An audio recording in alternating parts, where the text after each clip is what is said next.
Chaque année, la famille royale britannique se réunit au domaine de Sandringham pour célébrer les fêtes de fin d'année. Comme d'habitude, les membres de la firme mettront les petits plats dans les grands avec des traditions peu communes.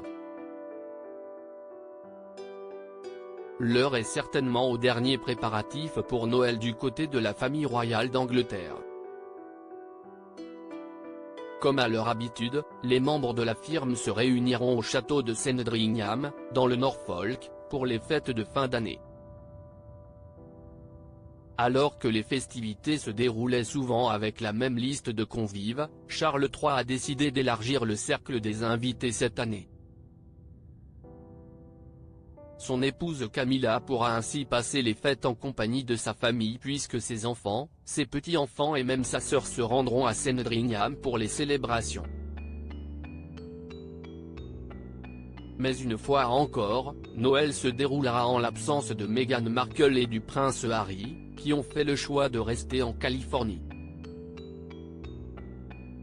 Cette fois encore, Archie et Lilibet n'auront pas l'occasion de voir leur oncle, leur tante, leur grand-père et leurs cousins. Un petit déjeuner genré pour autant, il est une chose qui change rarement lors des fêtes de Noël et il s'agit du traditionnel menu. Darren Mulcagrady, un ancien chef qui a cuisiné pour la famille royale pendant 15 ans, sait remémorer ces moments.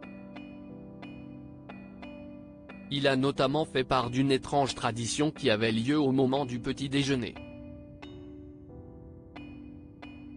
En effet, il semblerait que les hommes et les femmes ne dégustent pas le même repas. Alors que les premiers profitent d'un English breakfast bien copieux à base de bacon, champignons et harengs fumés, les secondes se contentent de simples morceaux de fruits frais, de pain toasté et de café. Concernant le repas du 25 décembre midi, il s'agit du même chaque année. Ils sont plutôt ennuyeux en termes de festivités. Ils ne mangent pas de jambon ou quoi que ce soit, simplement de la dinde, a confié Darren Mulcagrady. En accompagnement, le roi Charles III et ses convives dégustent de la purée, des pommes de terre rôties, des marrons et de la sauce aux canneberges. Un repas de fête somme toute assez classique, qui s'achève par un délicieux pudding de Noël au brandy.